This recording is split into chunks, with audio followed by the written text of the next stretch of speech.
On est parti. Excellent. Alors voilà, on est parti. Enfin, vous êtes arrivés. Merci beaucoup pour une soirée que je pense vraiment riche au niveau de thèmes que moi-même je connais pas beaucoup, mais qui promet apparemment beaucoup par rapport à ce qui touche la vie, ses racines. Alors, pour vous présenter Bertrand Joméret, qui était au fond d'abord ingénieur en mécanique. Et comme beaucoup de monde parmi nous, à environ 50, vers les 50, il y a un changement dans notre vie qui se met en place, qui nous remet en question, au fond, qu'est-ce que je souhaite encore vivre? Et il a réalisé que les valeurs qu'il a eues jusqu'à maintenant, il s'en est pas vraiment occupé. C'était les valeurs des autres. Mais pour soi-même, c'était pas vraiment quelque chose tout en est occupé. Tu n'es de loin pas le seul. Et voilà, c'est au fond un début d'une nouvelle vie à 57 ans, avec 4 jeunes adolescents, donc jeunes adultes. Oui, ils sont déjà adultes. Maintenant, ils sont adultes. Mais il faut le faire. Il faut vraiment oser le changement dans la vie avec ces dispositions qui sont quand même une responsabilité. Et je dis bravo. Et je suis ravie de t'accueillir ici parce que c'est vraiment ça qu'on a envie de présenter chez nous. C'est des gens qui osent vivre quelque chose qui vraiment leur appartient et qui devient une passion. Alors, raconte-nous la passion que c'est devenu par la suite. Voilà. Ben voilà, par rapport aux valeurs, 2018 pour moi ça a été une année très compliquée parce que ça a été une année où je me suis frotté à beaucoup de conférenciers sur différentes thématiques comme les finances, la pollution, l'état des sols, les problèmes d'eau, etc. Et franchement, ça a été assez compliqué. Mais j'ai découvert justement cette année-là aussi un homme qui s'appelait Konrad Schreiber, qui est un agronome, un ingénieur agronome français, qui travaille depuis très longtemps aussi sur les sols vivants. Et pour moi, ça a été vraiment quelque chose d'une très très grande découverte. Et depuis, en fait, je me suis vraiment tourné en fait vers le sol. J'ai ressenti vraiment comme un besoin viscéral, en définitive, de retourner à la terre, de reconnaître en fait la terre. Et on y trouve en fait des choses absolument extraordinaires. Il y a un savoir à aller chercher là-dedans qui est pratiquement infini. Et pour moi, ça a été vraiment une très très grande découverte. Et cette vidéo, je voulais la passer déjà en préambule parce qu'elle dit déjà beaucoup de choses en définitif. Et moi, à chaque fois, elle me fait vibrer parce que on comprend tout de suite en fait certaines problématiques qu'on a. Et les solutions aujourd'hui, on sait que des gens en fait travaillent dessus pour les avoir. Et des solutions, on en a. Et moi, dans cette conférence, je vais vous parler de permaculture. Je vais vous parler un petit peu de ses origines, de ce qui la compose, des principes de la permaculture, un peu de la philosophie, pour vous donner une idée un petit peu générale de quoi on parle en fait quand on parle de permaculture. Et puis après, on abordera une partie un peu moins paisible sur, je dirais, une ouverture sur les problématiques justement de ce monde. Et donc justement, dans quelle orientation finalement la permaculture pourrait jouer un rôle essentiel pour relever pas mal fait de challenges, de problèmes qui sont aujourd'hui à résoudre. Et puis après, on terminera en fait la conférence par parler un petit peu de sol et puis parler d'un de ses habitants qui est un habitant vraiment assez clé. Mais pour débuter, on va en somme aborder par ce que j'appelle quelques clichés. Quand on parle de permaculture, en fait, la première chose qui nous vient à l'esprit, c'est la butte pérenne ou la butte lasagne. C'est en général, les permaculteurs démarrent avec ça. Et puis en définitive, le principe, c'est que je creuse un trou et puis dans ce trou, je vais y déposer du bois mort en décomposition. Et puis par-dessus, je vais alterner des couches de matières azotées qui sont, par exemple, le gazon, de l'herbe verte, c'est une matière azotée, et puis des matières carbonées qui sont plutôt, par exemple, la paille, qui est une matière, les couleurs jaunes. En général, quand c'est jaune, vous savez que c'est carboné, et puis quand c'est vert, vous savez que c'est azoté. Donc on fait une alternance de couches, puis au-dessus, on va remettre la couche de terre qu'on a enlevée avec ses mottes. Dessus, on peut y mettre ou pas du compost, et puis terminer avec un paillage. Le paillage, c'est aussi quelque chose qui se discute énormément au sein des permaculteurs. Un des gros avantages en fait de ce système-là, c'est qu'en définitive, c'est que vous avez une très grande fertilité très très rapidement. Très rapidement, en fait, c'est là-dessus, vous allez avoir des légumes qui vont être juste énormes. Parce qu'en fait, dessus, vous avez tout de suite beaucoup d'énergie que vous avez stockée, et notamment de l'eau, parce que le bois stocke de l'eau. Le bois, quand il se décompose, libère en fait de l'eau. Donc, vous avez un système qui est vraiment intéressant. Et le deuxième petit avantage, qui est un peu moins important, on va dire, c'est le fait que normalement, ces buttes, elles sont en arrondi. Vous augmentez un petit peu la surface de culture. Ça marche très très bien dans les pays tropicaux, subtropicaux. Ça marche. Certains les réussissent très très bien chez nous, et puis d'autres ne les réussissent pas. Ça marche pas toujours chez nous parce que on a souvent des terres qui sont assez lourdes, assez calcaires, assez lourdes, avec passablement d'argile, et ce qui fait que il manque une circulation d'oxygène. Donc ces systèmes-là ont vraiment besoin de beaucoup d'oxygène. Donc chez nous, c'est un petit peu l'inconvénient, ça marche pas toujours bien. Et puis, disons, chez nous, des fois, ça peut être aussi un repère pour les souris. Un autre cliché, c'est ce qu'on appelle les guildes. Alors bon, peut-être vous connaissez les guildes des jeux vidéo, mais autrement, les guildes, c'est quelque chose aussi qui est très souvent évoqué. C'est en somme les associations entre les plantes, ou si vous préférez, ce qui caractérise la collaboration entre les plantes. J'imagine que vous connaissez la tomate. On va essayer. Problème technique, pardon, il faudra que je fasse attention. Vous connaissez certainement l'association tomate-basilic, où le basilic a un rôle de protection pour le plant de tomate contre le mildiou notamment. En tout cas, il peut prévenir le mildiou dans certains cas. Et puis autrement, on peut parler aussi des 3 sœurs ici. Ça, c'est dans notre jardin, où vous allez associer le maïs, le haricot grimpant, qui va utiliser le maïs comme tuteur, et puis la courge, qui, elle, va en fait coloniser et couvrir le sol. Et ces 3 cultures, en fait, ces 3 plantes, poussent assez facilement ensemble. Elles n'ont pas de souci, pas de concurrence, elles poussent assez bien. Et puis le haricot, lui, ce qui est intéressant, c'est que c'est un fixateur d'azote, donc il va permettre de capter l'azote de l'air, le mettre en terre, et puis cet azote sera assez rapidement à disposition, soit pour la culture suivante, soit déjà en fin de culture pour le maïs, par exemple. Voilà, donc ça, c'est les associations de plantes. On pourrait aussi parler des jardins mandala. Alors, les jardins mandala, c'est juste en fait une question de géométrie. C'est en général des formes soit en arc de cercle, soit en secteur ici. Là, ici, sur la droite, c'est un jardin du Bec-et-Loing, qui est une ferme qui est réputée en Normandie. Et le jardin mandala, c'est une forme géométrique. Pour certains, ça peut être que de l'esthétique. Et pour d'autres, ça a une portée spirituelle. Voilà. Chacun va un petit peu où il veut là-dedans. Le dernier des clichés, si vous demandez à quelqu'un dans la rue, en fait, c'est quoi la permaculture? Des fois, déjà, perma quoi? Puis après, il dit, ok, des fois, c'est des doux farfelus ou des doux rêveurs. Et sur le fond, c'est pas tout faux. Parce que, quand même, les premiers à s'intéresser à la permaculture, ça a plutôt été des personnes qui étaient justement issues des milieux alternatifs. Que ce soit les hippies ou tout ça. Puis aujourd'hui, en somme, on va dire que ça va beaucoup plus large. Et puis, j'en suis un peu la preuve vivante, c'est que j'ai pas tout à fait l'aspect d'un hippie, mais disons, je m'intéresse beaucoup à la permaculture. Ça va venir. Ouais, je suis pas sûr. J'aurais pas le temps, si c'est pour les dreads. Alors, mais ce qui est sûr, c'est que quand on s'intéresse vraiment à la permaculture, c'est quand même, on est en route, en fait, dans un questionnement.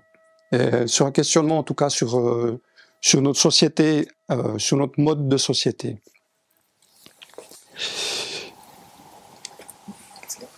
Parlons des origines de la permaculture.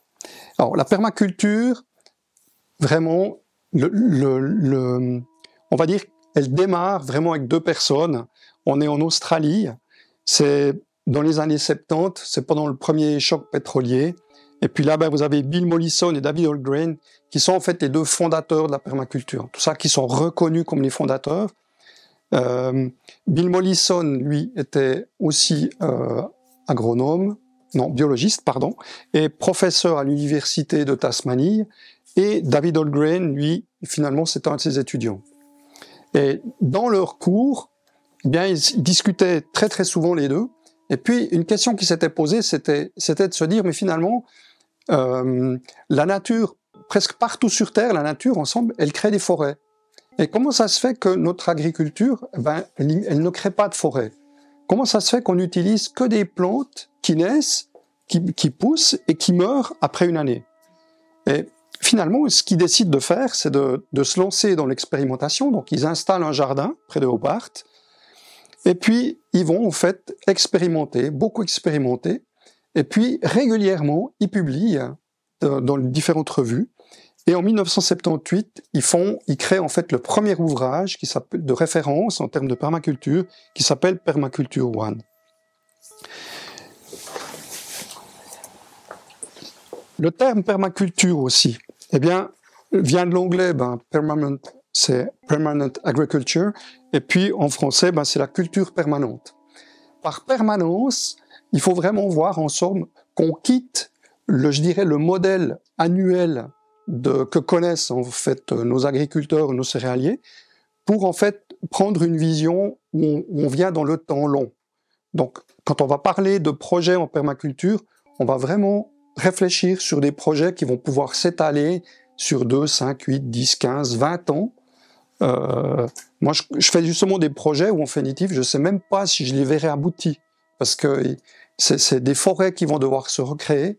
Donc, c'est des choses, comme vous avez les sylviculteurs, ou bien les forestiers, eux, ils travaillent souvent pour la génération d'après. À partir des fins des années 70, la permaculture, elle va gentiment se répandre dans le monde entier, en commençant par les pays anglo-saxons, et puis finalement l'Europe, avec un point d'entrée pour la Suisse qui est passé par l'Italie, avant que les premiers permaculteurs venaient plutôt d'Italie. Et pour finir, maintenant c'est à peu près dans le monde entier. Pendant longtemps, c'est resté quelque chose d'assez confidentiel. Le public était vraiment très très fin pour ceux qui s'intéressaient à la permaculture.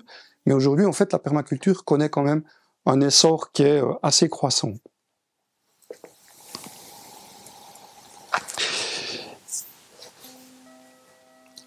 Finalement, la permaculture, elle s'inspire beaucoup de savoirs anciens. Donc on remet au goût du jour quand même des anciens savoirs.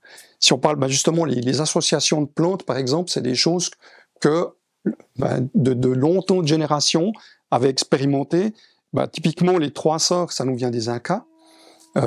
Et par exemple, Bill Mollison et David Holmgren, eux, ont aussi beaucoup repris et beaucoup testé, expérimenté, documenté, par exemple, ce que les peuples premiers d'Australie, les aborigènes, faisaient en fait dans leur pratique. Mais on s'inspire aussi beaucoup des connaissances plus récentes, comme par exemple le schéma de droite, qui est le schéma en fait qui décrit le cycle biologique du sol, ce qui a été évoqué dans la vidéo. Et puis, aujourd'hui, on connaît bien ce qui est mycorhize.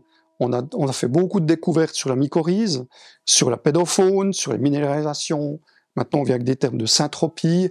Donc, là-dedans, on voit que ce qui change par rapport à, je dirais, les générations, on va dire, qui ont précédé la Révolution verte. La Révolution verte, c'est ce qui s'est passé après la Deuxième Guerre mondiale. Donc, avec l'arrivée des tracteurs, de la chimie, du travail du sol à plus grande échelle, ça c'est ce qu'on appelle la révolution verte. C'est pas une révolution écolo, c'est une révolution verte, dite révolution verte. Donc, mais vraiment par rapport à il y a une centaine d'années en arrière, on a un savoir qui est infiniment plus grand et qui nous permet aujourd'hui d'avoir des compréhensions sur ce que nos aïeuls faisaient par expérimentation, je dirais, et par transmission de savoir oral, eh bien, aujourd'hui, nous, on peut vraiment le voir, vraiment, et le vivre.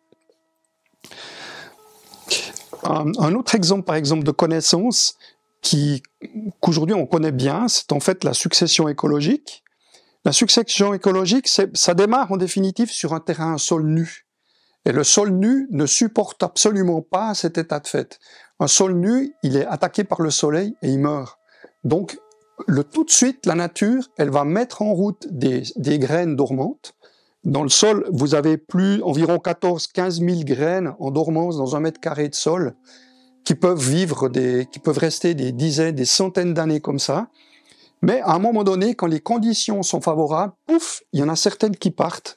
Et là, en l'occurrence, si le sol est nu, les premières qui vont démarrer, c'est des plantes annuelles qu'on appelle les plantes pionnières, dont le rôle, c'est je couvre le sol pour le protéger. C'est sa mission. Pour ça, quand vous avez des adventices dans votre jardin qui est bien ripolliné, c'est juste une réaction, une rétroaction, on le verra tout à l'heure, une rétroaction de la nature qui, pour se protéger, vous fait sortir des plantes que vous aimez pas avoir dans votre jardin ou dans le mien. On a le même problème, mais en fait, c'est vraiment un réflexe normal. Donc, la première année, on va avoir des plantes annuelles qui couvrent, et puis, petit à petit, vous allez voir apparaître d'autres variétés de plantes qui vont être des plantes vivaces, qui peuvent vivre 2, 3, 5, 50, voire jusqu'à 100 ans pour certaines, qui vont petit à petit aussi s'installer, toujours des annuels et un mélange. Puis petit à petit, vous allez voir apparaître des buissons. Puis après les buissons, ça va être des arbustes. Et après les arbustes, vous finissez par avoir les grands arbres, la canopée, où finalement, on va arriver sur ce qu'on appelle l'apogée de la forêt, ou ce qu'on appelle le climax aussi. Vraiment là, ce qui vous reste, c'est les grands arbres. Et c'est vraiment... ce qu'il faut penser, c'est que l'arbre aujourd'hui, on n'a pas réussi à faire mieux en termes de production de biomasse. C'est l'arbre qui produit le plus de biomasse. Par ses feuilles, c'est presque 10% de sa masse, la masse des feuilles. Donc, ils produisent énormément de biomasse qui, elle, va retourner au sol l'automne. Voilà, ça c'est la succession écologique. Maintenant, on va aborder en fait la vraie définition de la permaculture. Donc, je vous ai parlé juste de quelques clichés, et puis là, on a vu en fait sur quelles connaissances on se basait. Et la définition de la permaculture, selon David Oldgrim, c'est que c'est la conception consciente de paysages. Donc, on est vraiment sur le terme de conception. On conçoit des paysages qui imitent les modèles et relations observés dans la nature et qui visent à obtenir une production abondante de nourriture, de fibres textiles et d'énergie pour satisfaire des besoins locaux. Donc, on est vraiment en fait sur le terme de conception. Une autre définition plus récente est donnée par des Québécois, Bernard Alonso et Cécile Guillochon, c'est l'approche systémique qui permet de créer des écosystèmes viables en s'inspirant des lois de la nature. Donc, on voit très très bien qu'on a deux fois le terme finalement, on s'inspire ou on observe, on cherche vraiment à imiter la nature. Et on cherche parfois à imiter la nature, la forêt, ou des fois on cherche à imiter, par exemple, des principes en fait que la nature a mis, même dans des sols qui ne sont pas des forêts. Ça, c'est la définition. Maintenant, on conçoit. Donc, si je reprends maintenant les premiers clichés dont je vous avais parlé. Donc, voilà, je parle de clichés, mais en définitif, c'est pour vous faire comprendre que ce sont déjà en fait des éléments de permaculture, parce que déjà là, on crée des petits bouts de paysage, d'accord, même si c'est juste un jardin, qui est un jardin mandala, ou bien même si c'est finalement ici, on est sur on cultive, on fait du maraîchage sur sol vivant, donc on cherche à imiter la nature, ou bien même les guildes, on va travailler avec les associations qui ont été observées finalement dans la nature, donc de nouveau, on va imiter en fait ce que la nature fait naturellement. Donc on est déjà en somme dans des éléments de permaculture. Seulement la permaculture, il faut le voir vraiment comme quelque chose qui est infiniment plus large et qui ne se résume pas finalement à juste un simple maraîchage ou bien justement à une association de plantes qu'on peut faire typiquement sur sa terrasse. Mais quand même, on est déjà dans la permaculture. Pourquoi ? En définitive, c'est une philosophie, la permaculture aussi. Et c'est une partie qui est aussi assez importante Et je dirais qu'on a 3 piliers sur lesquels repose en fait la philosophie. On a déjà prendre soin de la terre, prendre soin de l'humain, et puis partager équitablement. Si je prends prendre soin de la terre, je dirais ça paraît évident, mais en définitive, c'est de réapprendre à travailler avec la nature et pas forcément contre la nature. On voit que la révolution verte nous a amené en fait vraiment vers une lutte incessante ensemble contre la nature. Essayer de planter de façon naturelle, de limiter notre consommation, donc consommer local. Donc on voit que la permaculture, elle va pas seulement s'intéresser à la vie du sol, mais également à des pratiques qui vont nous permettre en fait de prendre soin en somme de la terre, ou d'être attentif finalement à la terre. Puis la terre, là, elle est prise dans son ensemble, c'est pas vraiment la terre, le sol. Si je prendre soin de l'humain, eh bien là, la permaculture, elle s'intéresse aussi finalement au parcours personnel déjà. Donc, on va rechercher finalement à pouvoir être plus autonome, plus souverain. Voilà, pour moi, c'est un changement de vie en ce qui me concerne, mais ça, chacun son choix. Et puis autrement, c'est aussi développer la responsabilité individuelle. Et puis on va chercher aussi, par exemple, tout ce qui est la gestion d'entreprise. Eh bien, la permaculture s'intéresse à des modes de gestion d'entreprise différentes. On parle par exemple de gouvernance partagée ou de communication non violente. Et finalement, tout ça, c'est tous des éléments qui vont rentrer dans prendre soin de l'humain. Et c'est prendre soin de soi avant de pouvoir en fait prendre soin d'autres et accompagner d'autres dans ces mouvements. On va également s'intéresser par exemple à l'habitat, puisqu'en fait l'humain, nous on habite dans des maisons, mais on va aussi pouvoir s'intéresser finalement à une façon de concevoir des maisons, de les construire avec des matériaux peut-être plus écolos ou plus naturels en tout cas. Et enfin le partage. Pour le partage équitable, eh bien en définitive c'est plus une invitation pour se dire ok, on est dans une société où on est plutôt en somme dans l'exploitation et puis l'accaparement des richesses. En fait, ça nous invite en définitive à repenser notre mode de consommation, à dire ok, on peut partager aussi peut-être un peu plus, soit avec des gens proches ou des peuples plus lointains, et avoir plus d'équilibre par rapport aux ressources qu'on a.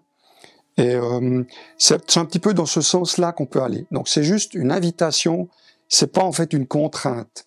Mais disons, voilà, des gens qui suivent cette philosophie-là, eh bien en fait vous pouvez le faire de différentes manières. Ce qui fait que dans la permaculture, en définitive, on a au centre l'éthique et le design, donc c'est cette philosophie, et puis on voit que c'est quelque chose qui part en fait de soi et qui va en fait pouvoir aller vers les autres et qui peut s'intéresser et toucher en définitive les grands secteurs qui en fait animent nos sociétés, sur lesquels nos sociétés sont fondées. Donc c'est pas uniquement si la permaculture au départ elle s'intéressait à la terre, au sol, à la vie du sol, à la nature, eh bien aujourd'hui vous pouvez appliquer les principes de la permaculture en définitive dans n'importe quel secteur des activités de notre société. En ayant toujours ce background de philosophie, je dis finalement, je vais prendre soin de la terre, prendre soin de la nature, je vais prendre soin de l'humain, de moi aussi, c'est-à-dire que je vais aussi plus m'intéresser sur ce que je mange, comment je me soigne, ça va jusque-là. Donc vous voyez qu'en fait, c'est hyper large. Et puis cette philosophie, on va dire, elle s'ancre aussi dans une période où on est fin des années 60 aussi, avec les mouvements de contre-révolution nord-américains. On est aussi en pleine période de guerre du Vietnam. Et puis là, déjà, les gens se rendent compte, en fait, qu'on a quelques soucis quand même avec l'industrialisation et qu'on voit bien qu'en fait, notre modèle économique, il réduit la nature, finalement, à un simple ensemble de ressources que, finalement, la technique nous permet de maximiser l'exploitation. Et là, en fait, on voit déjà, à ce moment-là, on prend conscience déjà de dégâts qui sont assez importants sur la nature. Et je pense que vous vous rappelez tous et toutes des pluies acides qu'on a connues en fait en Europe. eh bien, finalement, ben, c'est clair, c'est des choses à l'époque où on avait une certaine sensibilité à ça. Voilà. Ça, c'était pour la partie philosophie. Je reprends la définition parce que quand on veut concevoir des paysages en permaculture, eh bien sûr qu'on a cette philosophie en background, mais on a aussi des principes qui sont des principes qui vont nous permettre, qui vont nous orienter en définitive pour réaliser des conceptions de paysages. On parle souvent aussi de design. Quand vous entendez le terme de design en permaculture ou designer en permaculture, en fait, c'est vraiment le fait de concevoir des paysages. Donc, on a en fait un certain nombre de principes. Ils sont au nombre de 12. On va en voir 6. Les 6 premiers principes sont des principes qu'on pourrait qualifier en somme de bon sens. C'est vraiment du bon sens. Le premier de ces principes, c'est observer et interagir. Et ça, c'est vraiment finalement la base de tout, c'est l'observation. Si on veut réussir une conception, eh bien, il faut au préalable avoir vraiment pris le temps de bien observer. L'observation, ça peut être l'observation du terrain sur lequel on va s'installer. Et cette observation-là, elle peut durer 6 mois, 1 an, 2 ans. On aime bien, par exemple, sur un terrain, avoir vu tout le cycle annuel pour voir en fait les particularités qu'il peut y avoir en termes de microclimat, par exemple, ou bien de quantité de neige ou quantité d'eau qui tombe sur ce terrain, les vents. Donc on va observer un peu tout ça. Le deuxième principe, c'est collecter et stocker l'énergie. Et bien là, on va vraiment s'intéresser pour dire, OK, dans ce terrain ou dans ce qu'on appelle un système en règle générale, qu'est-ce qui rentre? Il rentre de l'eau, il y a le soleil déjà qui éclaire, il y a du vent, donc il y a des énergies qui rentrent, et dans l'idée, c'est de se dire, OK, on va en fait essayer de collecter et de stocker cette énergie au mieux pour pouvoir la réutiliser à un moment qui est opportun. Et on va faire ce travail-là aussi.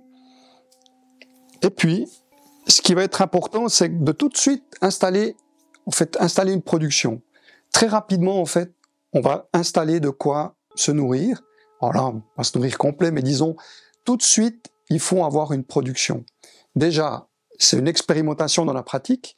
Et puis, en plus de ça, eh bien, si vous mettez en place un projet qui va vous prendre 2, 5, 6, 8, 10, 15 ans avant d'être arrivé, je dirais, à maturité, eh bien, il faut en fait se donner de l'énergie et puis se motiver. Donc le fait d'avoir une culture puis d'avoir les mains dedans tout de suite, en définitive, on a aussi la motivation qu'on entretient. Accepter la rétroaction. Eh bien, ça c'est d'une part, c'est accepter qu'on peut se planter et puis que ma foi de temps en temps la nature elle nous renvoie un truc en boomerang parce qu'on la manipule pas comme on pourrait toujours avoir envie. Mais si vous vous rappelez tout à l'heure ce qu'on a dit par rapport aux adventices, par exemple, sur un sol nu, la nature, elle, comme rétroaction, qui est une rétroaction qu'on peut voir négativement quand on va pousser ce qu'on appelle les mauvaises herbes, ou positivement quand on sait finalement le rôle de ces adventices, c'est qu'en définitive, la nature ne supportant pas un sol nu, a comme rétroaction de faire en fait pousser des plantes pour couvrir le sol. Donc ça, c'est un principe de rétroaction.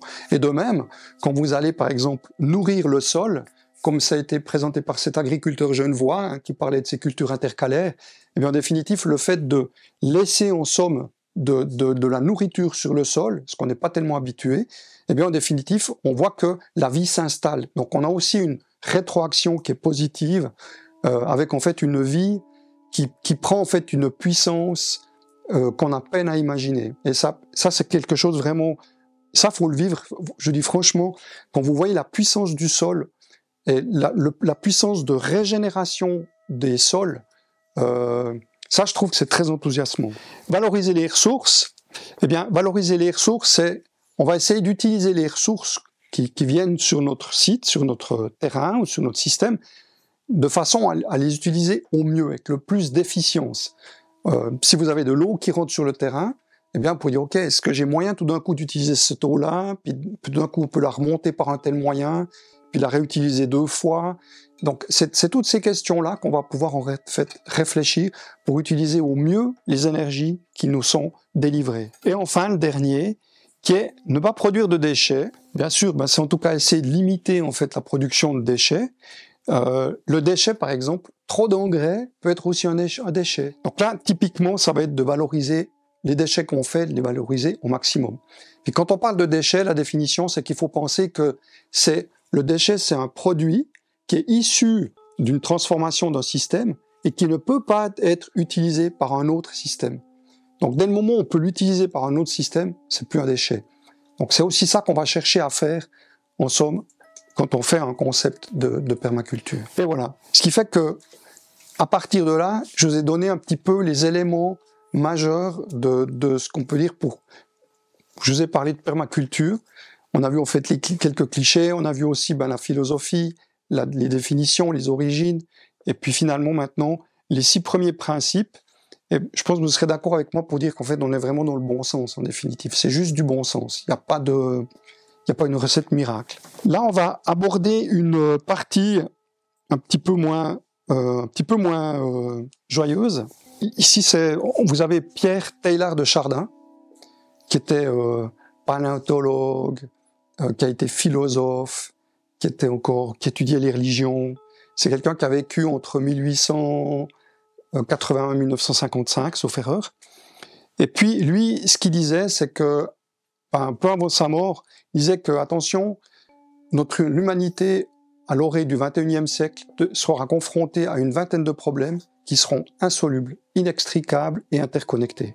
Je vous en ai mis juste quelques-uns, parce que les 20, je vous promets qu'on les trouve facilement. Mais si vous prenez rien que, par exemple, la perte de biodiversité, nous, ce qu'on parlera, on parlera d'érosion des sols, on parlera des nappes phréatiques, on parlera de baisse des rendements.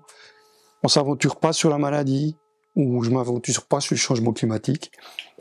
Et en définitif, oui, on a en fait beaucoup de soucis quand même. Et je vais aborder quelques chiffres pour vous montrer un petit peu où on en est dans certains endroits. Aujourd'hui, ce qu'on a surtout, c'est qu'en fait, on entend pratiquement tous les jours parler de CO2, de réchauffement climatique. C'est pratiquement le discours qu'on a, c'est quotidien. Puis en définitive, on a même une nouvelle maladie avec ça, c'est les jeunes qui sont devenus éco-anxieux.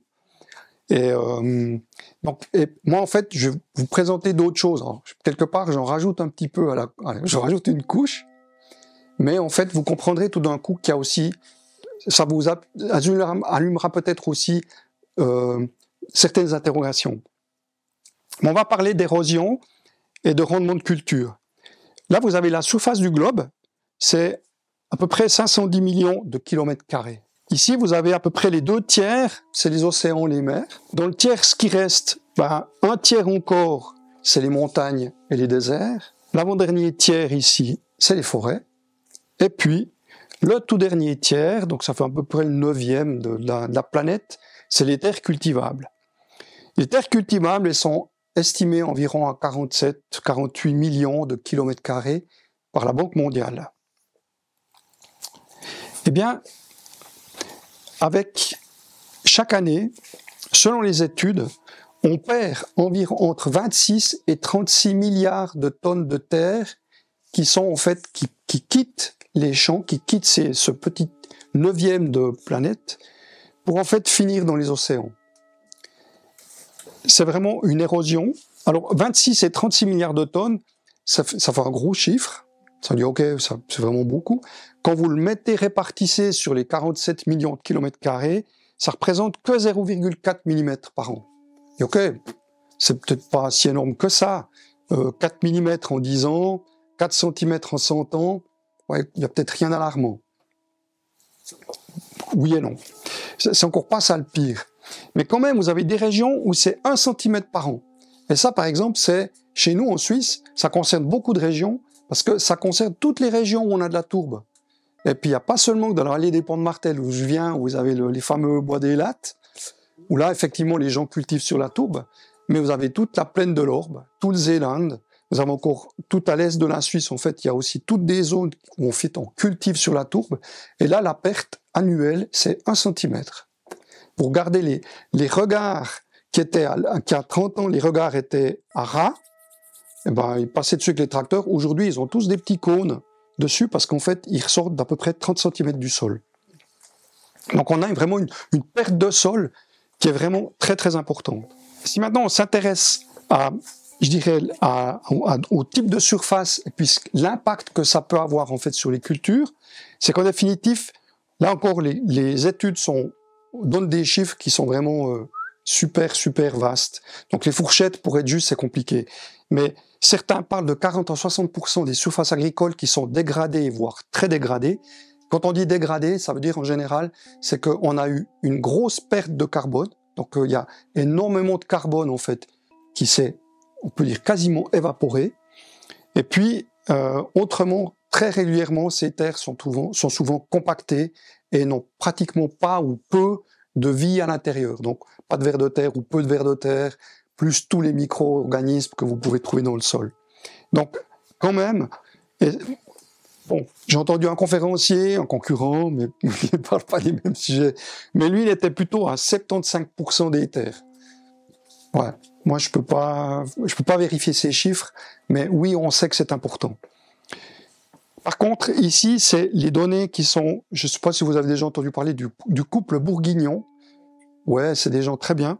Ben, eux, ils parlent en fait de la baisse des rendements, avec notamment dans la région de la Beauce, et sur des blés qui aujourd'hui aurait un potentiel d'à peu près 150 quintaux à l'hectare, donc ça fait 15 tonnes, eh bien, aujourd'hui, on n'est plus qu'à 90, on produit 90 quintaux en 2020, alors qu'on pourrait tirer 150 quintaux. Donc on a en fait une baisse de rendement qui est vraiment assez massive. Et on faisait mieux en 1990 avec 110 quintaux, avec des variétés de blé qui étaient moins productives que ce qu'on a aujourd'hui. Et pour le couple bourguignon, ça n'a rien à voir avec le changement climatique. On est vraiment que sur des caractéristiques, des problématiques de sol. Qu'est-ce que ça évoque ça pour vous? Est-ce que quelqu'un peut me dire de quoi il s'agit? Plantation en Espagne. Alors, c'est bien des plantations. C'est pas en Espagne, mais... Ok, vous voyez tous ces disques verts? Ben là, en fait, on est dans les grandes plaines, à l'ouest du Kansas, aux États-Unis.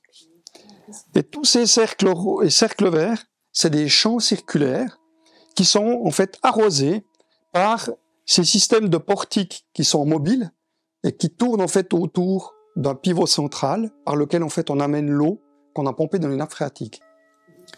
Donc ça, c'est vraiment un arrosage. Donc chaque fois ici, ça c'est 1 kilomètre à peu près de diamètre, et puis les plus petits font 500 mètres.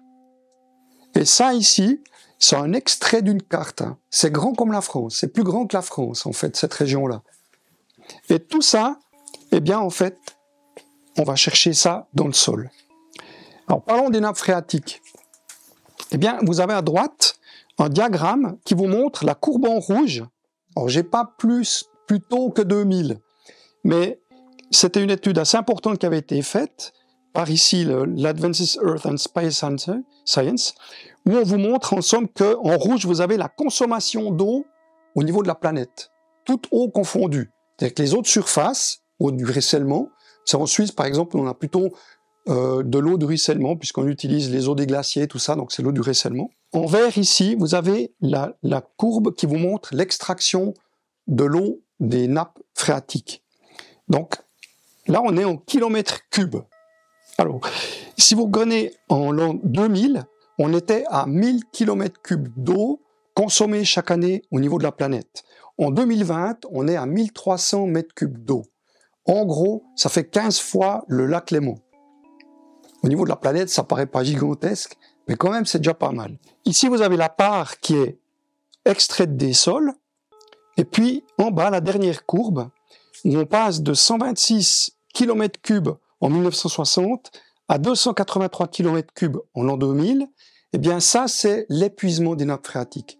C'est-à-dire que les nappes phréatiques, elles ne se reconstituent pas à la vitesse à laquelle finalement on les vide. Peut-être avez-vous déjà entendu parler de toutes ces villes, il y en a à peu près 150 dans le monde entier, qui en fait s'affaissent. Il y a pas mal de villes qui s'affaissent, d'ailleurs Jakarta, ils sont en train de réfléchir pour la déplacer, parce qu'elle est bientôt invivable. Eh bien, toute cette eau-là, en moyenne, dans 40 ans, depuis 1960 à 2000, vous avez sorti en gros 200 km d'eau du sol qui n'est plus dans le sol. Et cette eau, ben, on arrose on utilise pour les besoins, mais grosso modo, 70% est utilisé pour en fait arroser, irriguer l'agriculture. Et cette eau-là, elle part en grande partie en évaporation, elle retombe aux pluies en partie, et puis on a une autre partie qui ruisselle. Donc au résultat, cette eau, elle finit dans les océans. Et si vous faites le simple calcul de savoir 280 km3 par an, ce que ça représente 0,8 mm d'augmentation du niveau d'eau des mers. Donc là, on nous dit que normalement, fin du siècle, on devra avoir 1 mètre en fonction de la fonte des glaciers. Moi, j'ai un autre problème avec ça.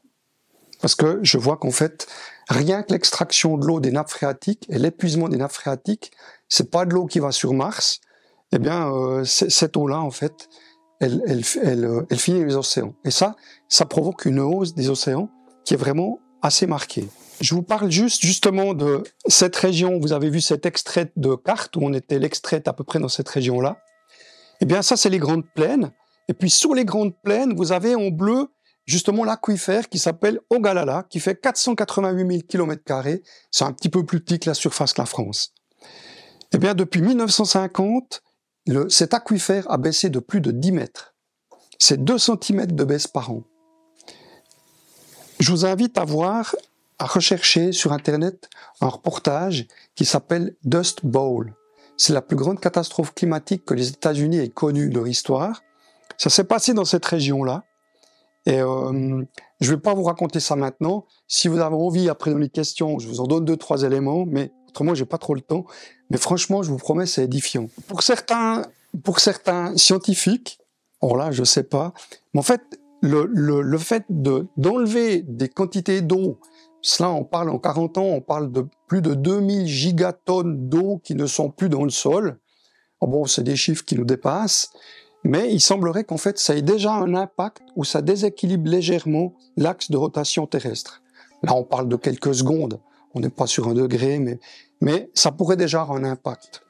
Ça, perso, je sais pas. Si on parle de gaz à effet de serre, eh bien, cette eau qu'on arrose, on arrose 3 millions de kilomètres carrés à peu près.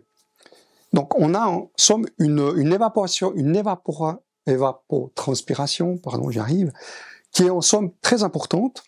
Et ce qu'on sait aujourd'hui, c'est que la quantité de vapeur d'eau dans l'atmosphère, elle augmente.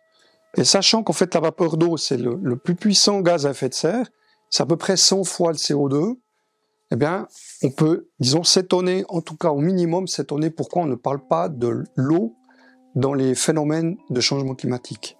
Si on prend maintenant, parlons un petit peu d'alimentation, eh bien, selon les Nations Unies, on consomme quotidiennement 2960 kilocalories, c'est-à-dire ce qu'on enfile dans la bouche en termes d'énergie.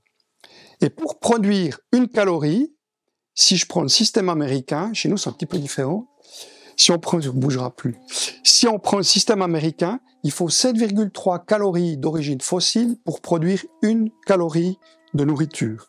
Et là on le voit à droite, sur le gâteau de droite, vous avez la production agricole qui représente 1,5, le transport qui représente 1 calorie, la transformation 1,2. Donc on voit que juste avec la production, le transport et puis sa transformation, on a à peu près la moitié de l'énergie. Puis après, bon, on a distribution, restauration. Puis après, le tiers, c'est ce que vous et moi, finalement, on dépense comme énergie pour aller chercher la nourriture, la réfrigérer, la cuire, et puis finalement, la congeler, la stocker en congèle.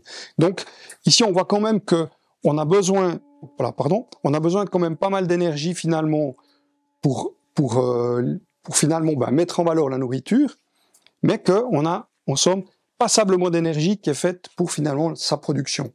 Et si on revient sur les gaz à effet de serre, eh bien, ce cycle agroalimentaire, c'est 30% des émissions de CO2. Donc, vous comprenez aussi finalement que l'agriculture ici, ça pourrait être en somme un bras de levier très important pour justement lutter contre ces émissions de CO2. C'est des chiffres qui font un petit peu souci presque, parce que vous dites, ok, mais alors 7,3 calories, eh bien chaque jour, je consomme 2 kilos d'équivalent pétrole pour me nourrir. Chaque jour. Ça veut dire que sur une année, c'est à peu près 700 kilos de pétrole par année, par personne, ou 10 kilomètres de bagnole à peu près. Donc, si vous voulez, on voit que la consommation de la consommation d'énergie pour se nourrir, elle est vraiment importante. À l'échelon du pays, si on est 8 millions quelques d'habitants, ça ferait 5,6 millions de tonnes de pétrole. C'est faux, hein, mais c'est juste pour vous donner une idée. La consommation, par exemple l'année passée, de produits pétroliers en Suisse, c'était un peu plus de 8 millions de tonnes. Ce qui est peut-être plus inquiétant pour moi, c'est de penser qu'en fait en Suisse, on peine à fournir plus que 50% de notre nourriture. Donc on importe une bonne moitié de la nourriture qu'on a. Et ça, en termes de permaculture, quand on s'intéresse au principe de permaculture, ben on se rend compte en fait qu'on est très très loin de la résilience. C'est vraiment pas bon ça. Parce que ça veut dire qu'on est extrêmement tributaire de ce qui se passe à l'extérieur. Et en termes de géopolitique, je pense qu'il n'y a pas trop à s'interroger. Je ne vais pas aller plus loin parce que sinon je vous casserai le moral pour le reste de la thé. C'est pas le but. Mais c'est vrai que, ben voilà, se confronter finalement, aller chercher ces informations-là, d'ouvrir les yeux là-dessus, ben oui, il n'y a pas photo, moralement, c'est vraiment compliqué. Et, moi, ça m'a pris du temps, et que personne veuille le faire ou peu veuille le faire, je comprends pourquoi, il n'y a pas de souci. Mais néanmoins, aujourd'hui, ce qu'on se rend compte, c'est quand même de plus en plus de gens, en fait, font ce chemin-là, se posent ces questions-là, et puis, finalement, ben, dit, OK, mais ben, est-ce qu'on a des solutions par rapport à ça? Alors, moi, je pense que oui. Voilà. Et je suis pas un optimiste à tout va. Je suis plutôt légèrement pessimiste, ce qui paraît me classe dans la catégorie des gens les plus heureux. Eh bien, je vous en parle de quelques-unes. Déjà, on peut évoquer le maraîchage sur sol vivant. Alors ça, c'est où on pratique en fait notre jardin expérimental et on a un petit collectif. Et puis finalement, nous, vraiment là, l'objectif, c'est de redonner vie au sol. Quand on s'est installé, c'est une simple prairie ici, où finalement l'agriculteur il fauche, il met son lisier, il fauche, il met son lisier, il fauche, il met son lisier, puis son lait, ils font du fromage avec, d'accord? Et ben sur ce terrain-là, on trouve pas de vers de terre, pratiquement pas. Et puis vous avez vu Monsieur Boivin quand il met sa pelle là, puis qu'il dit c'était dur à enfoncer. Ben nous on n'a même pas essayé avec une bêche carrée, parce qu'avec une bêche à dents, on n'arrivait même pas à rentrer dans le sol. Donc c'est vraiment du béton, quoi. On peut pas dire autrement. Donc là, à travers ce qu'on essaie de faire ici, c'est vraiment de renourrir le sol depuis dessus pour favoriser en fait le développement de la vie. Et c'est ça qui est extraordinaire, c'est qu'en 2 ou 3 ans, vous ramenez une vie dans le sol qui est juste incroyable. Vous retrouvez une quantité de vers de terre absolument folle, quoi. Mais vraiment, le but, c'est de nourrir, et on va nourrir par-dessus, nourrir. Alors bon, après, il y a plein de méthodes pour faire ça, mais disons, pour moi, l'idée, c'est pas de vous faire un cours sur le maraîchage, mais c'est vraiment quelque chose qui est intéressant, parce que le maraîchage sur sol vivant, c'est vraiment quelque chose qui peut concerner, en fait, tout un chacun. Tout ce que je vais vous présenter après, c'est plutôt pour les professionnels. Mais pour le citadin qui a un coin de gazon, qui a un coin de gazon autour de sa villa, ou bien qui a un coin de propriété quelque part, qui a un terrain agricole quelque part et tout, eh ben en définitif, oui, là on peut déjà faire quelque chose. C'est vraiment le maraîchage sur sol vivant. Vous dites ok, mais ça va changer quoi au gaz à effet de serre, etc. Ben là, on redonne vie au sol, on va pouvoir retravailler la biodiversité, et puis on va surtout, c'est en fait travailler un petit peu pour sa propre autonomie. Par rapport au dernier slide, pour moi, c'en est un qui est c'est quand même quelque chose auquel il fait bien de penser. L'agroforesterie. L'agroforesterie, voilà, ça me concerne moins parce que, je suis pas vraiment agriculteur. Mais dans l'agroforesterie, le principe de base, c'est de ramener l'arbre au milieu, en fait, des parcelles à cultiver.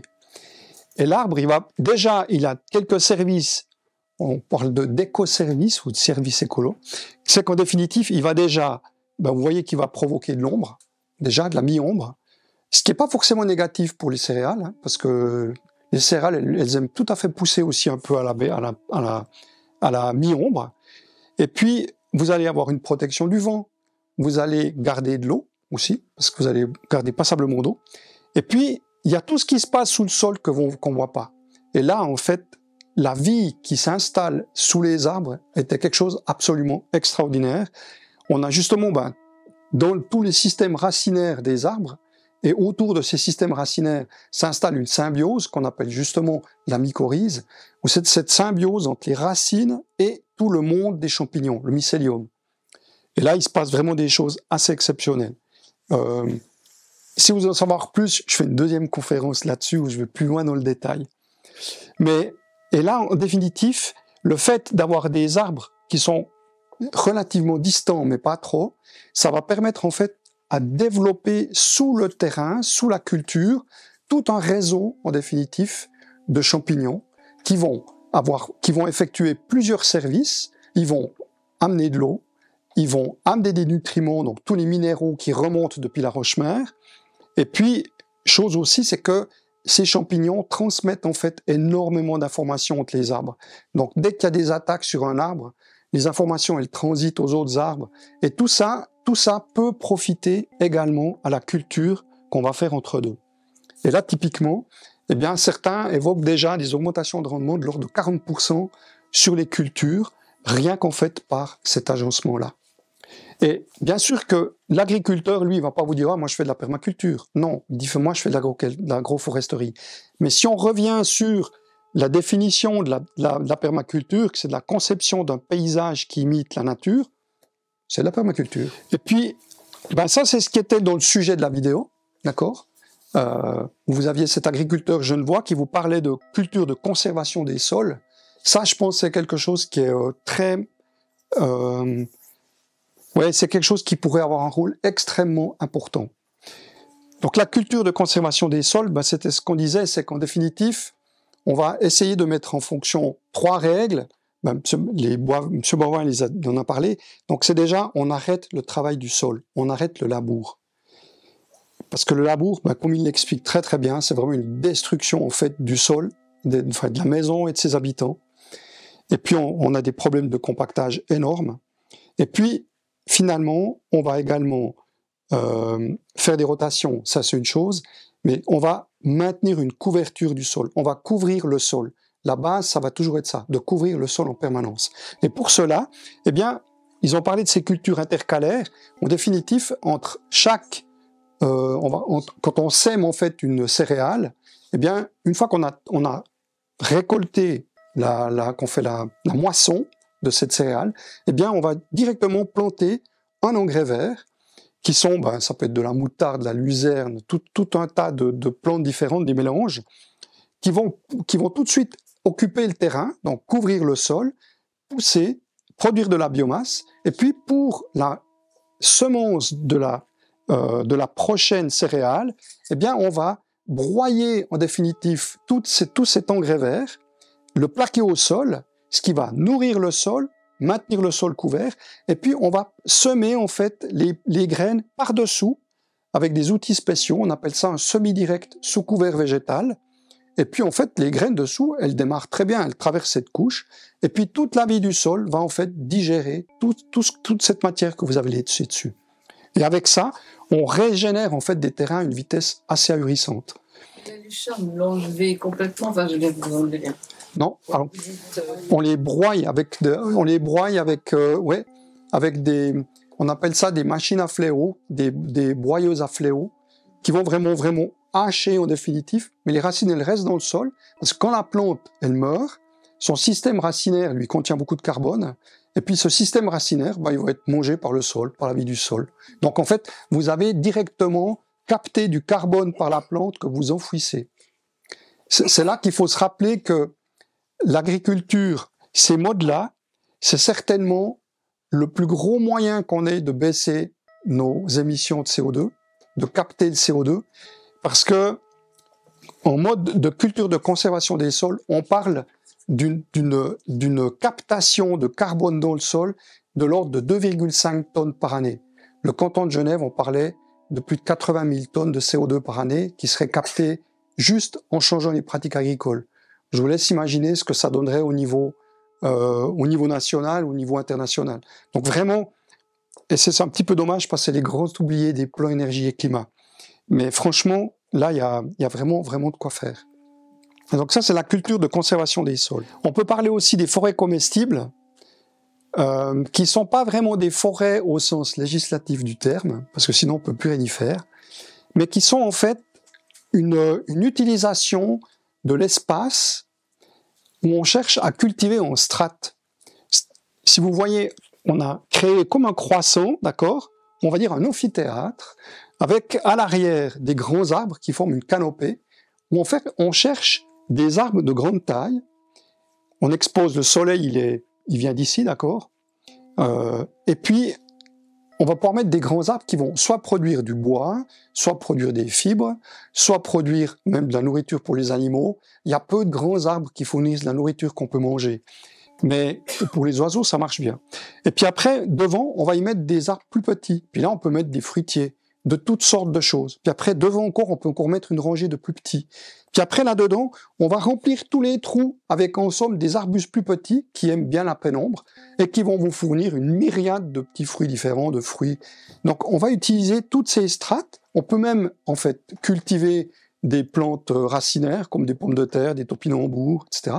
Vous pouvez cultiver de la vigne aussi dedans, donc les utiliser en liane, et puis même des champignons. Donc on va vraiment utiliser, on parle de 7 strates à peu près, on essaye en fait d'utiliser le maximum les strates, ce qui veut dire que vous avez une production qui est extrêmement diversifiée sur des systèmes qu'on n'a plus besoin d'alimenter, parce que la forêt elle-même, après un certain temps, elle va produire sa propre biomasse, puis en fait elle va s'entretenir toute seule. La seule travail à faire, c'est d'aller en fait tailler, quand on a besoin de tailler, et puis récolter. La dernière née, un peu, qu'on appelle la syntropie.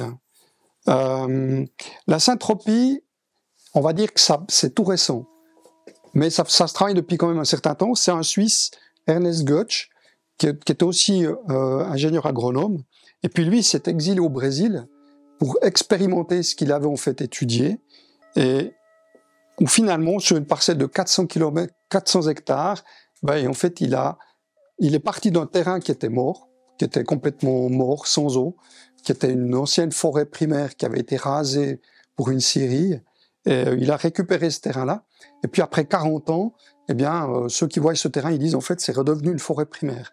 Donc il a vraiment réussi, ça passe même pour être l'endroit où il y a le plus de biodiversité sur toute la côte atlantique du Brésil. L'eau recoule, enfin bref, il y a au niveau des températures par exemple, il fait d'à peu près 10 degrés de moins que dans les parcelles attenantes. Donc vraiment c'est quelque chose de très intéressant.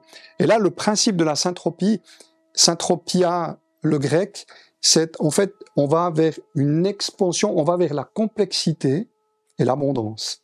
Alors que l'entropie, c'est plutôt on va simplifier et on réduit. Donc syntropie c'est ce mot-là. Le principe, il va être comme dans la culture de conservation des sols, on fait de la biomasse en surface, et bien là, le principe va être de cultiver le plus de biomasse possible, de faire pousser des plantes qui vont occuper, comme dans la forêt comestible, des strates différentes, des volumes différents, mais pas pour cultiver sur plusieurs niveaux, mais pour utiliser au mieux le soleil, pour maximiser la photosynthèse, donc maximiser la production de biomasse. Et après, dedans, il y a un deuxième élément, c'est qu'on va faire donc pousser énormément de choses en serrant énormément. Il serre, il plante, on ferait jamais ça chez nous parce que on trouverait ça délirant, mais en attendant, le fait de serrer énormément, vous avez des plantes qui poussent partout et on va introduire ce qu'on appelle une perturbation. C'est-à-dire qu'à tout moment, on va venir commencer de couper les plantes qui occupent une strate et qui ont une vocation juste à produire de la biomasse. Et cette biomasse retombe au sol, et c'est cette biomasse, par le cycle biologique, donc la vie du sol, va en fait redonner l'énergie. On va parler de minéralisation, donc on va minéraliser en fait cette matière organique, et à un moment donné, vous passez ce que les Brésiliens ont appelé le saut du chat, c'est qu'à un moment donné, la vie explose.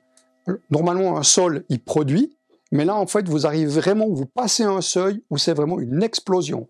Vous avez les végétaux, ils poussent 2 fois plus vite que vous avez un système standard.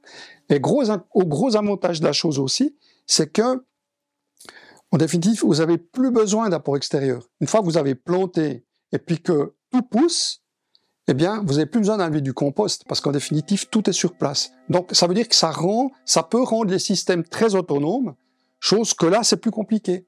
Le maraîchage ici, nous, on doit faire des apports, on va chercher des feuilles en forêt, on amène du fumier, donc on a besoin d'apports extérieurs. Avec la syntropie, en fait, à un moment donné, vous pouvez vous passer d'apports extérieurs. Et ça, c'est vraiment extrêmement intéressant. Alors, bien sûr que ça a été... Maintenant, il y a déjà plusieurs milliers d'agriculteurs qui cultivent selon cette méthode en Amérique du Sud. Et puis maintenant, on commence à avoir des pionniers en Europe qui essayent justement d'adapter ce système à nos climats qui sont plus tempérés. Là, on était vraiment pour le tropical et subtropical, ça marche du tonnerre. Puis maintenant, c'est en fait essayer de mettre ça également chez nous. Voilà, donc, pour répondre aussi à votre remarque tout à l'heure, oui, vous pouvez très très bien sur un terrain en définitif, et dans un terrain d'une certaine taille, où vous voudriez mettre en fait un système en permaculture, on pourrait très très bien avoir pratiquement chaque élément qui est en fait introduit sur chaque terrain. L'intérêt, c'est d'avoir en fait des productions qui sont complètement diversifiées, ce qui veut dire que on aura beaucoup plus de résilience face à des aléas météorologiques, par exemple. Et là, ici, un aussi des aspects qui est non négligeable là-dedans, c'est qu'en fait, ces systèmes-là conservent extrêmement bien l'eau. Et ben ça, par rapport à les changements qu'on pourrait vivre, c'est vraiment des choses. Nous, au Seattle, on essaie de tester ça aussi parce que on pense aussi, par exemple, sur nos sols tourbeux. Est-ce que nos sols tourbeux sont assimilables à des sols qui ressembleraient à la jungle, où en fait c'est que de la matière organique? Ben, peut-être tout d'un coup, on aurait une solution pour parer justement à ces pertes de sol qui sont vraiment importantes. La forêt vierge, par exemple, elle pousse sur moins de 10 cm. En fait, dessous, il n'y a presque pas de terre, c'est toujours de la matière organique, c'est que de la matière organique. C'est très particulier. Et ben nous, la tourbe, c'est un peu ça. Voilà, donc en vous parlant des problèmes tout à l'heure, eh bien, en définitive, pour moi, ça, c'est vraiment des éléments qui nous permettent, en fait, d'envisager les choses autrement, de voir les choses autrement. On a des possibilités de faire. Alors, bien sûr qu'on n'est pas tous agriculteurs, mais moi, je pense que ça ira pas très très long, qu'il y a beaucoup de gens vont repartir à la terre. Oui. Sans vouloir vous interrompre, mais... Trop tard. C'est que là, tu parles d'une grande surface. Est-ce que sur des petites surfaces, ça fait le même effet? Oui. Oui. Après, on a des questions d'échelle par rapport à l'énergie qu'on va y mettre. Mais et puis surtout par rapport, je dirais, au coût de la nourriture qui va être issue. Bien sûr que, mais un particulier qui veut s'installer, qui voudrait mettre un système chez lui, on peut déjà, après quelques centaines de mètres, on peut déjà faire des systèmes tout à fait intéressants. Parce que l'idée, ça va être de mettre en place des productions, et puis que ce soit un système qui vous permette d'utiliser au mieux l'énergie. Donc ça s'applique à un système qui peut couvrir quelques centaines de mètres, jusqu'à des systèmes qui peuvent faire, voilà, sous des hectares, en définitif. On passe aux questions après, si vous voulez. J'ai encore 2 petits points, je vous tiens encore la main, 2 petits points, puis après, je vous libère volontiers pour les questions. Voilà, donc ça, ici, pour moi, c'est vraiment les solutions, et moi, je vous dis que ça m'a enlevé énormément de peur de savoir tout ça. Et puis, le fait de le pratiquer aussi, franchement, moi, je prends mon pied, quoi. Puis je me dis que mes 30 prochaines années, je vais m'éclater. Je vais aborder avec vous deux éléments où on va juste que ça vous donne envie par rapport au sol. Le premier, c'est quelques notions un peu plus techniques sur le sol. On parle de profil. Quand on veut caractériser le sol, on parle de profil. Le profil, en définitive, c'est vous prenez une rétro, puis vous creusez une tranchée dans le sol, puis après vous regardez la coupe que vous avez faite, et puis vous devriez voir quelque chose qui ressemble un petit peu à ça. Ça change d'une fois à l'autre, mais disons, ça on va dire que c'est le cas académique. Au-dessus, l'horizon 1, on parle, des fois vous avez des autres numérotations, hein, mais dans cette présentation-là, 1, on est au-dessus du sol avec les plantes, et finalement, ce qui meurt, qui va en fait faire la litière, et cette litière sera finalement décomposée par la vie du sol. L'horizon 2, c'est l'humus. C'est là qu'en fait vous avez vraiment la grosse partie des végétaux qui sont en décomposition. Et puis, c'est donc les végétaux, on parle toujours de manière organique. Et puis, donc là, on est vraiment dans une terre, souvent, quand on a bien nourri le sol, cette terre, elle devient assez foncée, assez noire. On voit qu'elle est chargée en carbone. Plus bas, vous avez la terre arable. C'est là que vont vraiment se développer les racines. C'est encore une zone où on est encore riche en matière organique et en oxygène. Et puis, on a une variété de micro-organismes qui sont en fait toutes les bactéries notamment, qui sont des bactéries qui travaillent avec l'oxygène, sont dites aérobies. Et là, on est plutôt dans des couleurs encore assez foncées de terre. Une terre qui aura pas été travaillée, on est d'accord. Et puis, dans l'horizon 4, on va trouver la terre plus profonde, où les racines peuvent continuer de se développer. Et puis là, on est dans une terre où il y a de moins en moins de matière organique, donc de plus en plus de matière minérale, on va voir tout à l'heure, et puis on a de moins en moins d'oxygène. Puis là, on va trouver d'autres styles de bactéries, qui sont les bactéries anaérobies, qui, elles, ne supportent pas l'oxygène. Pour ça que quand vous labourez, puis c'est pas un labour superficiel, mais quand on fait un labour à 40-50 cm de profondeur, en fait, vous comprenez bien que vous tuez absolument tout, quoi. Alors bon, l'agriculteur, c'est ce qu'il cherche. Il cherche, d'une part, à oxygéner son sol, parce que ça favorise la minéralisation, et ça c'est vrai, mais par contre, alors le reste, les dégâts sont là. Et puis on va retrouver déjà quelques morceaux de roche. Et puis 5, c'est ce qu'on appelle la roche-mère, et de cette roche-mère, finalement, eh bien, on va pouvoir aller chercher les minéraux. En règle générale, c'est les champignons qui sont plus spécialisés là-dedans, mais il y a certaines racines aussi qui sont capables, en fait, d'arracher des particules, des minéraux, en fait, à cette roche. Voilà. Ça, c'est un profil de sol. Moi, j'en ai encore jamais vu comme ça. J'en ai pas fait beaucoup, mais j'ai encore pas vu ça sur le terrain. On a souvent des choses qui ressemblent pas du tout à ça. Mais ça, c'est ce qui est le cas académique. Pour qualifier un sol, on a un deuxième élément. Donc, vous avez vu qu'on a parlé de matière organique et puis de matière minérale. Donc, quand on parle de texture du sol, on est vraiment que dans la partie minérale. On s'occupe pas de la matière organique. Et puis là, ce qu'on veut simplement savoir, c'est comment notre sol il est composé. Est-ce qu'il contient beaucoup d'argile? Les argiles, c'est les plus petites particules, c'est de 0 à 2 micromètres.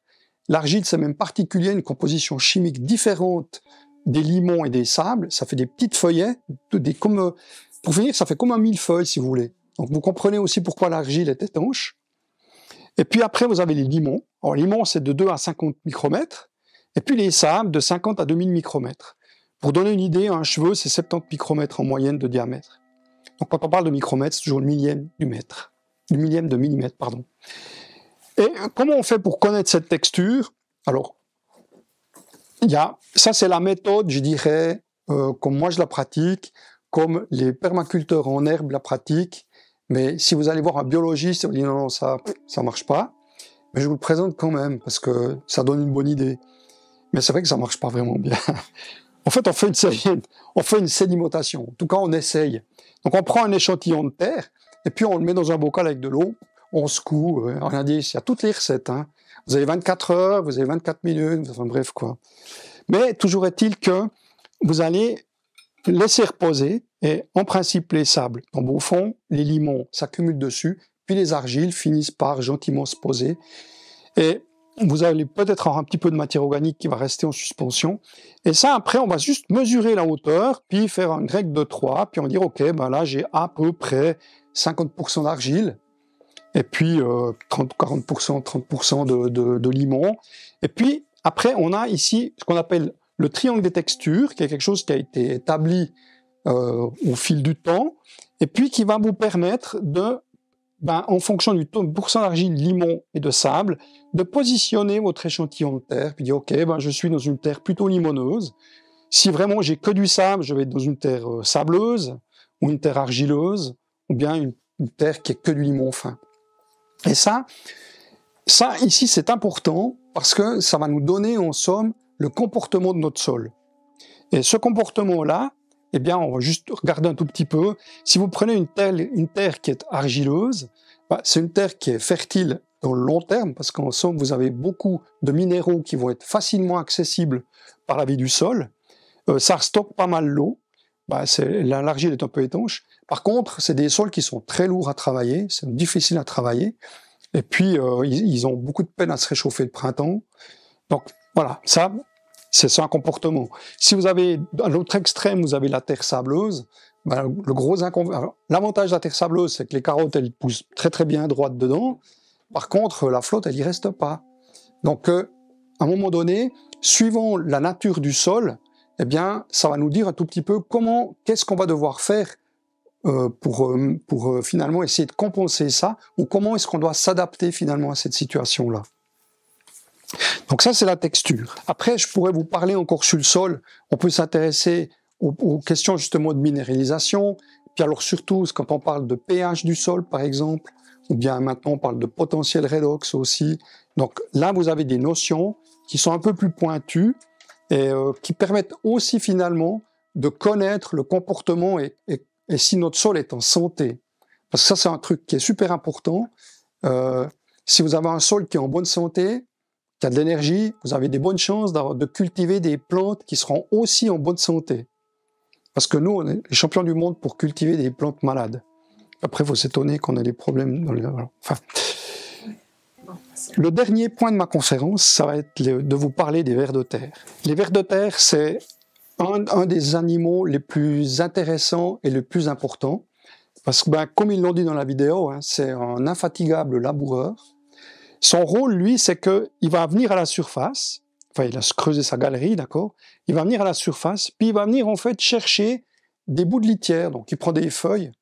Moi, j'avais vu au microscope, enfin, vraiment en arrondi, voir, ils vont vraiment avec leur petite bouche piquer une feuille, puis ils la tirent en bas dans le trou. C'est vraiment marrant à voir.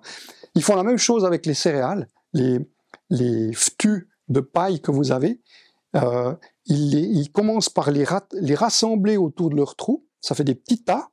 Donc, comme ça permet de compter sur un mètre carré. Vous pouvez compter les petits tas, vous savez combien de vers de terre il y a.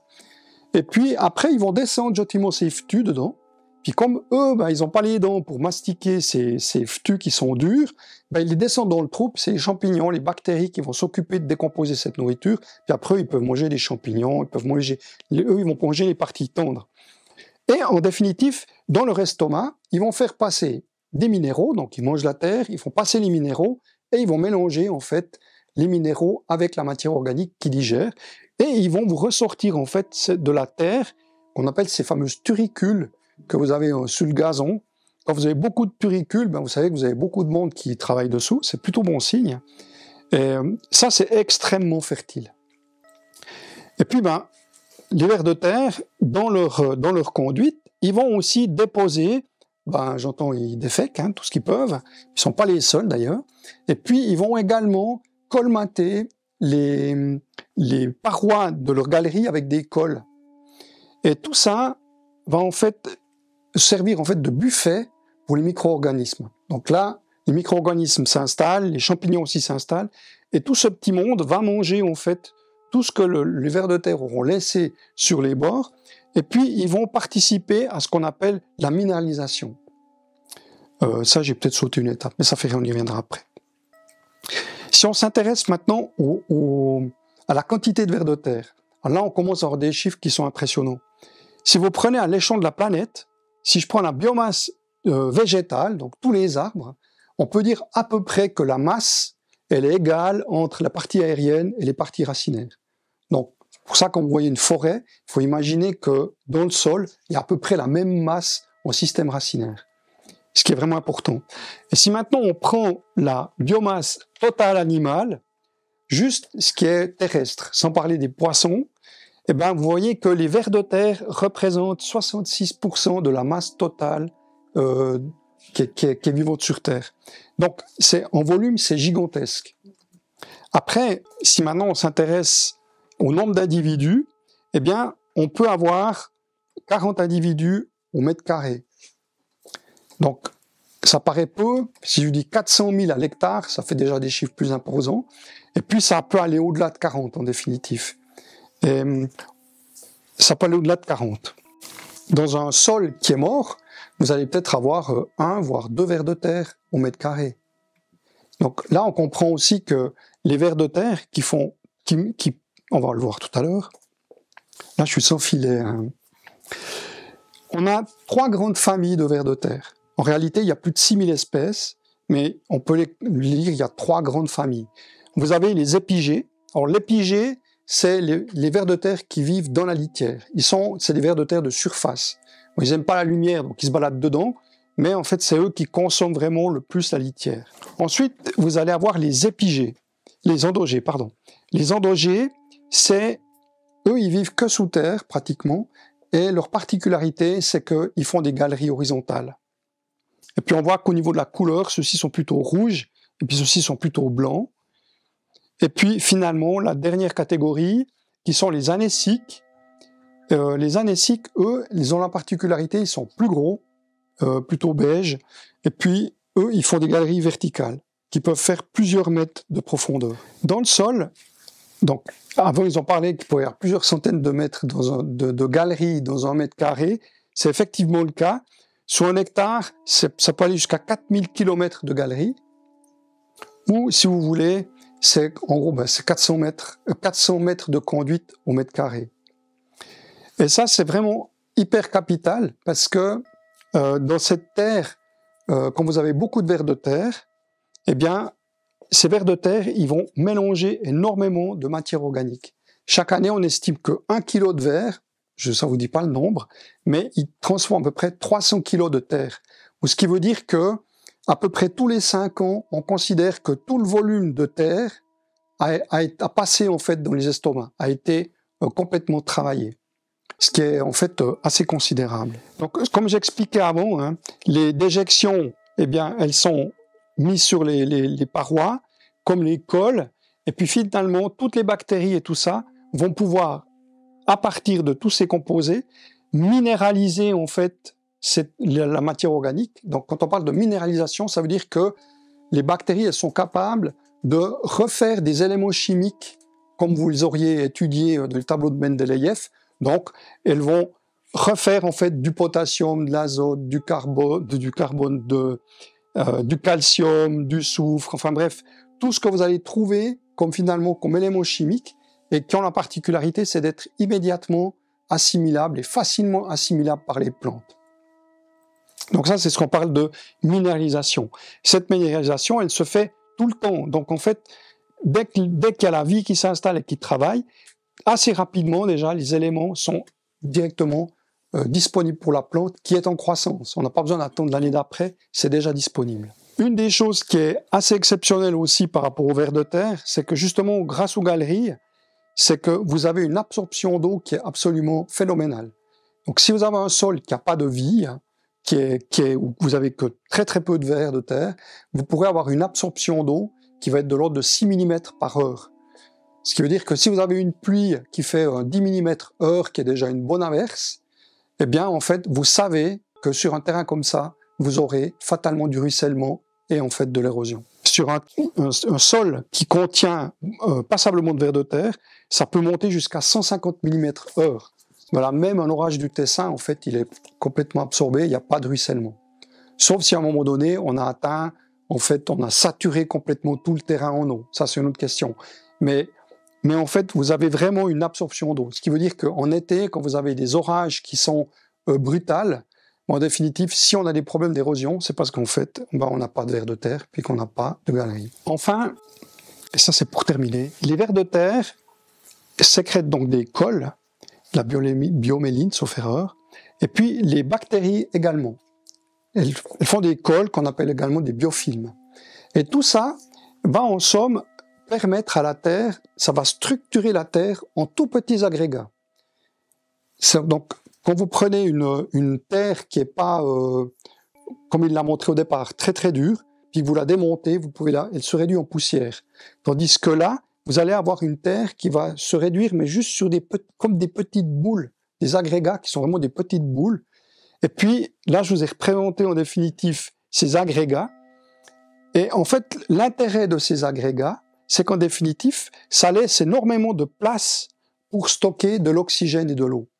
Et dans un sol qui est bien structuré, dans lequel la vie du sol a produit tous ces agrégats, eh bien, en définitive, vous allez pouvoir capter et stocker, en gros, 25% d'eau et 25% d'air. Et ça, c'est vraiment très important parce que ça veut dire qu'un sol vivant stocke énormément d'eau. Ça veut dire qu'en cas de sécheresse, bah, vous avez déjà en fait une réserve hydrique dans le sol qu'aujourd'hui on n'a pas. Si le sol il est compacté, bah, on n'a pas de réserve dans le sol. Donc on est beaucoup plus sensible en définitif à des étés chauds et plutôt secs comme on les vit. Si vous avez un sol qui est vivant, qui est comblé d'eau, bah, vous avez déjà une réserve hydrique qui vous permet en fait de tenir, de résister déjà beaucoup plus longtemps.